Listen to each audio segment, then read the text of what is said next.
Здравейте и добре дошли в моя YouTube канал.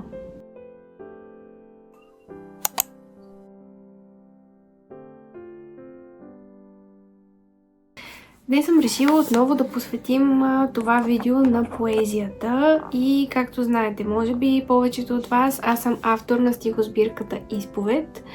На този етап вече има едно пуснато видео, което е свързано с нея. В канал може би даже две. Така че ако ви е интересно, може да разгледате видеята. Днес съм решила да ви прочита едно свое стихотворение и още две стихотворения от други автори, тъй като смятам, че трябва да се дава гласност на поезията и смятам, че е доста, поне за мен е доста приятно.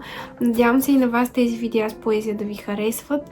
Ако е така, ще се радвам да ги подкрепите, като ги харесате или коментирате, за да мога аз самата да извадя преценка за себе си, дали си заслужава да продължавам с тези видеа.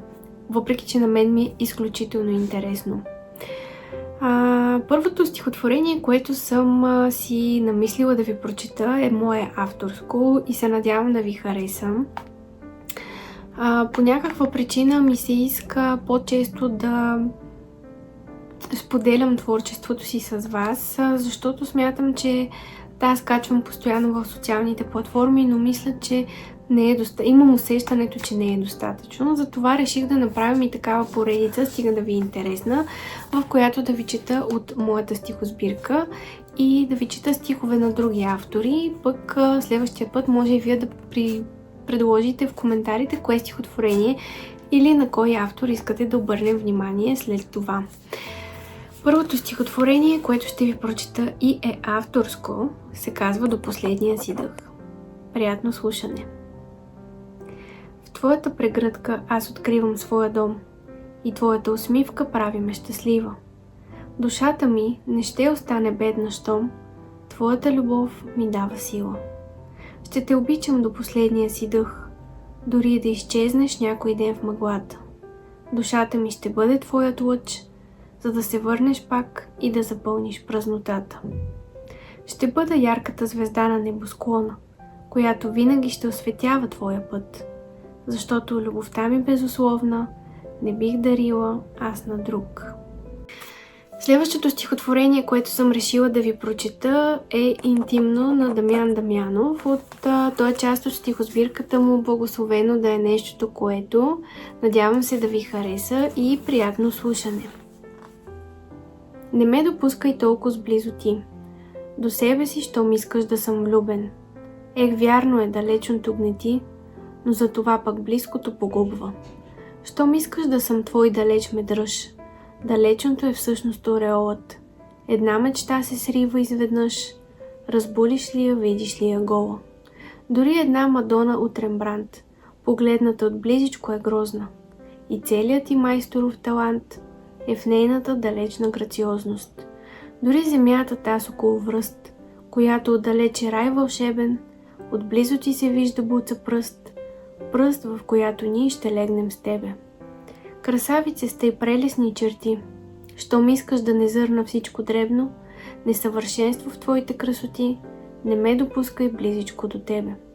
Но може би си права, ах нима, не е в той смисълът неразбираем.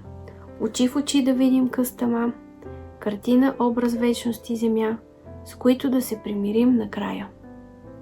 И третото стихотворение, което ще ви представя за днес, е на Пейо Яворов, казва се "Среща".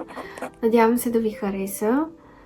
И ако тези видеа като цяло ви харесват, може да ми напишете в коментарите или да ги харесате, коментирате нещо, за да мога да преценя дали да продължавам с тях, дали тази поредица от поезия и за поезия ще ви бъде интересна.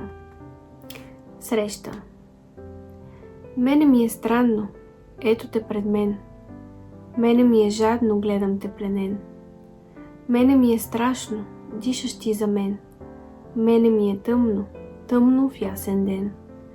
Викнал бих от болка, времето лети. Викнал бих от ужас, ще отминеш ти. Сън в съня е сбъднат, миг след миг лети.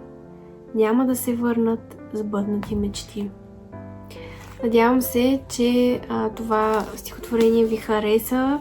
Надявам се, че видеото ви хареса. За мен е изключително приятно да правя подобни видеа, затова ще се радвам, ако проявявате интерес към тях. Знам, че поезията не е нещо, което да се чете на ежедневна база или пък да е много предпочитано от хората, но аз смятам, че има много любов и много красота и душа в нея. Затова ми се иска по някакъв начин да успея да ви предам тази любов. Пак казвам, може да споделяте вашите любими поети, от които да четем стихотворения, за които да говорим. Надявам се тези видеа да са полезни и на подрастващите, за да се запознаят с някои по-различни автори или пък с някои стихотворения на автори, които вече знаят. Благодаря ви, че бяхте с мен. Чао!